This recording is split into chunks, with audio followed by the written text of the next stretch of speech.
Hello guys, pinakita na kung sino yung kambal ni Sir Gavin. Sabi na siya yun eh. Tama ako ng hinala eh. Si Joshua Garcia talaga eh.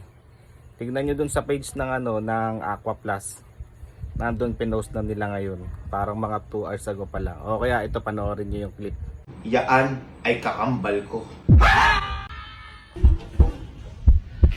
Uy! Kambal!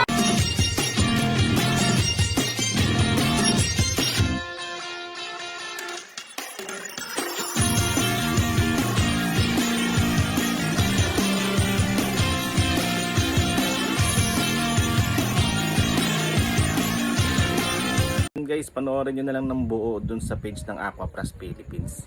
So ayun guys, lumabas na kung sino talaga yung kambal. Si Joshua Garcia nga yung kambal ni Sir Gavin. Ang galing din nung tema niyan. So parang sitcom yung mangyayari. Yung parang napapanood natin sa mainstream media. Kaya doon sa mga umasa na ako yung kambal. Hindi talaga ako yun, umpisa pa lang, hindi talaga.